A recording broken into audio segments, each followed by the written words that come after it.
भी 25K। भारत सरकार ने चिकित्सा उपकरणों के लिए PLI योजना को लागू करने और हिमाचल प्रदेश, मध्य प्रदेश, तमिलनाडु और उत्तर प्रदेश में 4 चिकित्सा उपकरण पार्क स्थापित करने के लिए राष्ट्रीय चिकित्सा उपकरण नीति के लिए कदम उठाए हैं। योजना के तहत वर्तमान में 1206 करोड़ रुपए की 26 परियोजनाओं को मंजूरी दी गई है, जिसमें 714 करोड़ रुपए का निवेश हुआ है। एशियाई विकास बैंक ADB की वार्षिक रिपोर्ट 2022 से पता चला है कि पाकिस्तान ने $5.58 बिलियन का ऋण प्राप्त किया है, जिससे वह 2022 में ADB द्वारा वित्त पोषित कार्यक्रमों या परियोजनाओं का सबसे बड़ा प्राप्तकर्ता बन गया है। वीडियो को लाइक कर शेयर कर दीजिए और इस चैनल को सब्सक्राइब भी कर दीजिए। गोवा सरकार पर्यटन विभाग उत्तरी गोवा के सालीगांव गांव में 28 से 30 अप्रैल तक विरासत महोत्सव 2023 आयोजित करने के लिए तैयार है। उत्सव में नृत्य, हेरिटेज वॉक, पाक प्रसन्नता, सांस्कृतिक कार्यक्रम और बहुत कुछ जैसे विभिन्न प्रदर्शन होंगे। RAAG ने किसानों के वित्तीय समावेशन को बढ़ावा देने के लिए शिवालिक स्मॉल फाइनेंस बैंक के साथ साझेदारी की घोषणा की है। शिवालिक स्मॉल फाइनेंस बैंक ने छोटे किसानों को गोदाम रसीदों के बदले वित्त पोषण प्रदान करने के लिए एक अनाज वाणिज्य मंच RAAG के साथ एक रणनीतिक साझेदारी की घोषणा की है। कमिंस और टाटा मोटर्स ने भारत में स्वच्छ तकनीकी उत्पादों के उत्पादन के लिए समझौते पर हस्ताक्षर किए हैं। भारत UK ने विज्ञान नवाचार पर सहयोग के लिए समझौते पर हस्ताक्षर किए हैं। ब्रिटेन के विज्ञान मंत्री जॉर्ज फ्रीमैन और भारतीय विज्ञान और प्रौद्योगिकी राज्य मंत्री डॉक्टर जितेंद्र सिंह की अध्यक्षता में UK India science innovation council की बैठक में समझौते पर हस्ताक्षर किए गए हैं। इस समझौते ज्ञापन का उद्देश्य दोनों देशों के बीच विज्ञान में सहयोग को गहरा करना और आर्थिक विकास, रोजगार सृजन और दुनिया भर के लोगों के जीवन में सुधार करना है।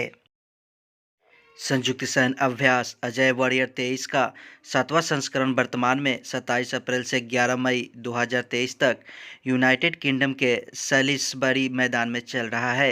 यूनाइटेड किंगडम के साथ यह द्विवार्षिक परीक्षण कार्यक्रम यूनाइटेड किंगडम और भारत के बीच वैकल्पिक होता है और पिछला संस्करण अक्टूबर 2021 में उत्तराखंड के चौबटिया में आयोजित किया गया था।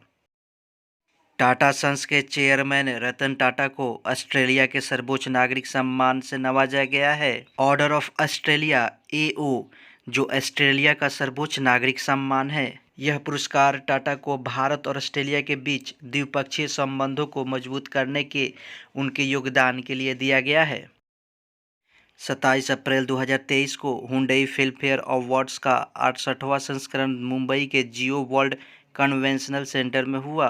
इस साल समारोह की सह मेजबानी सलमान खान, आयुष्मान खुराना और मनीष पॉल ने की।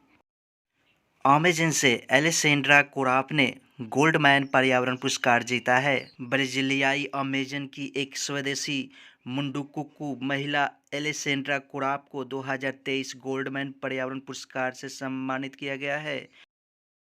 IIT कानपुर ने साइबर सुरक्षा कौशल कार्यक्रम शुरू किया है। भारत सरकार के सहयोग से एक cyber security sealing program launch किया गया है। भारत और यूनाइटेड किंगडम विज्ञान और नवाचार परिषद की बैठक के दौरान केंद्रीय मंत्री डॉक्टर जितेंद्र सिंह की अध्यक्षता में ब्रिटेन के मंत्री जॉर्ज फ्रीमैन ने भाग लिया और यह घोषणा की है कि दोनों देश भारत UK net zero innovational virtual centre स्थापित करने के लिए सहयोग करेंगे। भारत 3 से 4 जुलाई को नई दिल्ली में शंघाई सहयोग संगठन शिखर सम्मेलन की मेजबानी करेगा, जो यूक्रेन में संघर्ष के बाद रूसी राष्ट्रपति व्लादिमीर पुतिन की देश की पहली यात्रा होगी। अर्जेंटीना मोटर स्पोर्ट प्रतिनिधित्व करने वाली एक युवा भारतीय रेसिंग प्रतिभा जेडन पारिएट ने डोनिंगटन पार्क में आयोजित रोकिट ब्रिटिश F4 चैंपियनशिप के शुरुआती दौर में पोडियम स्थान हासिल करके अपने असाधारण कौशल का प्रदर्शन किया है। वह 2017 में कुनी मैनी के कारनामे के बाद टैटूस F4 कार में अंतर्राष्ट्रीय पोडियम हासिल करने वाले दूसरे भारतीय रेसर बन गए हैं।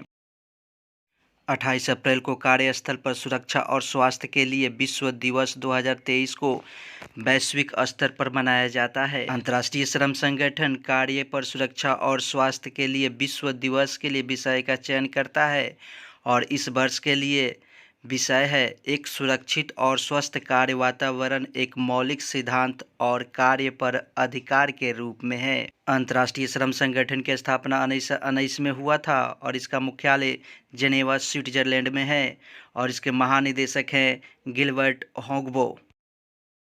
उत्तराखंड के मंत्री चंदन राम दास का राज्य के बागेश्वर जिला अस्पताल में निधन हो गया है। चंदन राम दास बागेश्वर निर्वाचन क्षेत्र से विधायक थे। चंदन राम दास ने समाज कल्याण और परिवहन पोर्टफोलियो संभाला था। उत्तराखंड सरकार ने राज्य सरकार के सभी कार्यालयों को एक दिन के लिए बंद करने का फैसला किया है।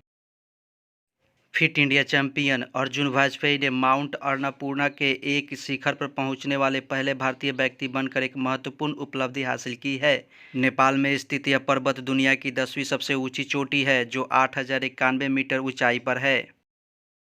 रेसलिंग फेडरेशन ऑफ इंडिया के प्रमुख के खिलाफ 2 प्राथमिकी दर्ज की गई है जिसमें से एक पॉक्सो के तहत दर्ज की गई है। कनॉट प्लेस पुलिस स्टेशन में 2 प्राथमिकी दर्ज की गई है। पहला एक नाबालिग पीड़ित द्वारा लगाए गए आरोपों से संबंधित है और दूसरी प्राथमिकी वयस्क शिकायतकर्ताओं द्वारा लगाए गए आरोपों की व्यापक जांच करने के लिए दर्ज की गई थी।